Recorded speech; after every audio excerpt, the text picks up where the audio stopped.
बांग्लादेश में बिगड़ती सूरत हाल, आर्मी के पास और ताकतें आ गईं।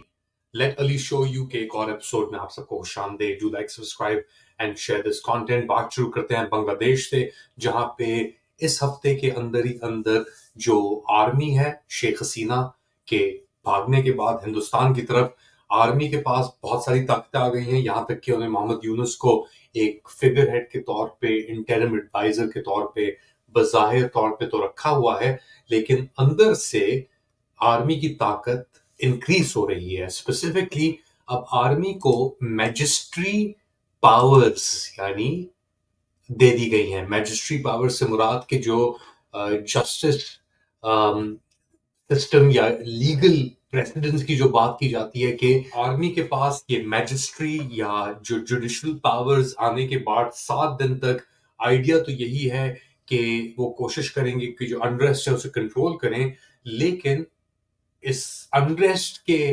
बहाने पर आर्मी हकीकतन एक कंट्रोल करने के लिए एक्सेसेस भी कर रही है। लोग कानून को अपने हाथ में भी उठा रहे हैं। कुछ दिन पहले एक वाकया हुआ बांग्लादेश के अंदर कि एक थोड़ा मेंटली यानी अपाहिज बंदा एक जगह पे पहुंचा, मदरसे में मेरे ख्याल से किसी मस्जिद की तरफ पहुंचा।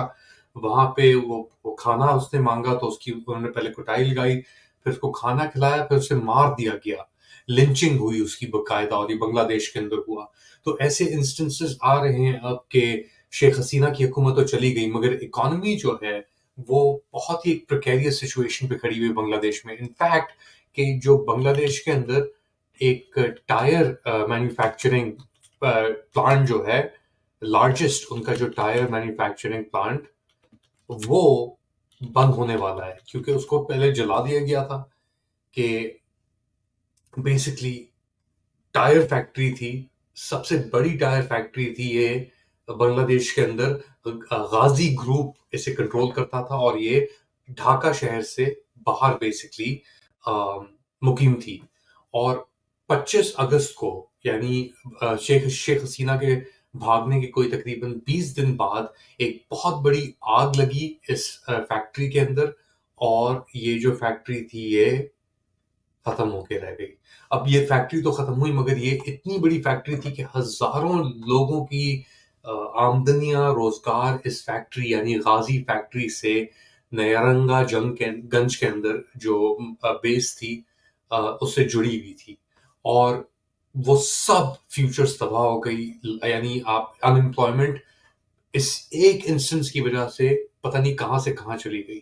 तो आप फिर अंदाजा लगाएं कि अगर ये इंस्टीट्यूशंस जो मईशत को चला रहे थे, जिसकी बुनियाद के ऊपर शेख हसीना ने बांग्लादेश की इकोनॉमी को एक मिरेकल इकोनॉमी बनाया था, अगर वो इस तरीके से बेदर्दी से जलते रहे, और एक तरफ वो इस तरीके से जल रहे हैं, दूसरी जानिब एक और बड़ा स्कैंडल आया है $500 मिलियन का।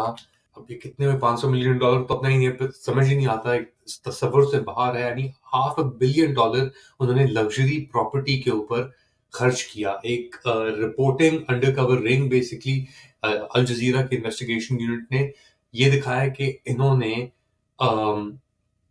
इनकी सैलरी थी $13,000 पर ईयर, साल की। ये लैंड मिनिस्टर थे सैफुज्जमान चौधरी साहब, और इन्होंने 13,000 सालाना सैलरी के ऊपर $500 मिलियन की रियल एस्टेट एम्पायर एक तरीके से खड़ी कर दी, लंदन में, दुबई में, न्यूयॉर्क में। और बेसिकली अपने एसेट्स भी इन्होंने डिक्लेयर नहीं किए बांग्लादेश के अंदर। और ये अब 55 साल ये चौधरी साहब हैं, चिटागोंग से इनका ताल्लुक है। और ये इतना जितनी जायदाद कमाने के बाद जब बांग्लादेश की हुकूमत भागी, तो ये भी उसके साथ अब बेसिकली भाग गए, जब क्योंकि बहुत करीब भी थे शेख हसीना के। तो अब इनके बैंक अकाउंट फ्रीज कर लिए सेंट्रल बैंक ऑफ बांग्लादेश ने, और एंटी करप्शन जो कमीशन है बांग्लादेश की, उसने एक इन्वेस्टिगेशन भी शुरू कर दी है कि हजारों करोड़ टका की, यानी hundreds of millions of dollar की जो इनकी वो है वो लॉन्डर की है। ये अल जजीरा की इन्वेस्टिगेशन है।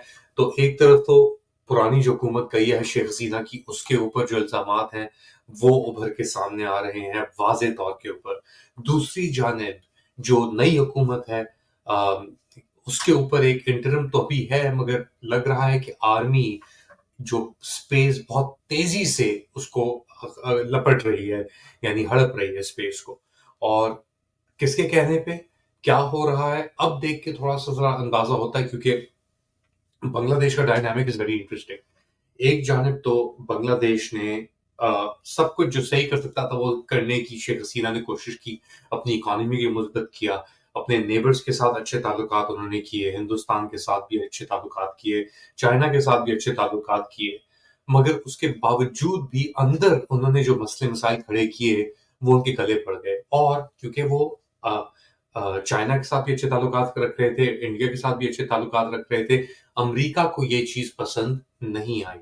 اور امریکہ نے شیخ حسینہ کے خلاف جو موقع ڈھونڈے کہ یار کہاں کہاں اوپننگ نظر آتی ہے، اتنے لوگوں کے اوپر شیخ حسینہ نے تشدد کیا تھا کہ امریکہ کو بہت ایلائز مل گئے. اور آرمی کے اندر بھی ایسے بہت ایلائز ملے امریکہ کو، جس کو استعمال کیا گیا ایونچولی شیخ حسینہ کی حکومت کو گرانے میں. اور جب شیخ حسینہ بھاگی اس کے بعد، تو اس کے اندر نیٹ پازیٹیو ایک امریکہ اور برطانیہ، برٹن اینڈ امریکہ ہوئے. دوسری جانب نیٹ نیگیٹو کے اندر آپ کا جو انڈیا ہے وہ ڈیفینیٹلی اس کو ایک سبق ملا کہ امریکہ نے اس کو اپنی پوزیشن پہ ڈالا کہ دیکھ ادھر بیٹھو آرام سے چپ کر کے. تو انڈیا کے لیے ایک بہت بڑا دھچکا تھا بنگلہ دیش کے اندر جو ہوا، اور امریکہ کو جانتے ہوئے ہوا کہ یار یہ انڈیا کے لیے شاید یہ اچھی ڈیسیجن نہ ہو، یہ بنگلہ دیش کے اندر شیخ حسینہ کی حکومت کو جانا یا گرانا، جو بھی آسانی ہے. خیر، تو اب شیخ حسینہ بیٹھی ہیں انڈیا کے اندر. چائنا اپنا اپنی پوزیشن اس نے جس طرح وہ پھیلا رہا ہے چائنا، وہ آپ کے سامنے ہے. امریکہ کی پوزیشن بہت کمپرومائز ہو گئی ہے. یہ جو اسرائیل نے یہ جو حملے کیے ہیں پیجر استعمال کر کے، اب اس کے بعد واکی ٹاکی استعمال کر کے، جاپان کے اندر ایک بہت بڑا ایک کرائسس کریٹ ہوا ہوا ہے. جرمنی تو سینکشن لگائے، جاپان کے اندر کمپنیز ڈیمانڈ کر رہی ہیں حکومت سے کہ ان کے اوپر سینکشن لگائیں، کیونکہ یہ ڈمی جاپنیز واکی ٹاکیز کے اندر انہوں نے پلان کر کے، یعنی سپلائی چین کمپلیٹلی انفلٹریٹ کری ہوئی ہے. ویسٹرن سپلائی چین لگ رہا ہے یا آپ کے اسرائیلی جو موساد ہے اور ان کے جو ٹیک ایکسپرٹس ہیں، کیا کہیں ان کا، یعنی وہ تو ایک الگ گفتگو ہے ان کی مہارت.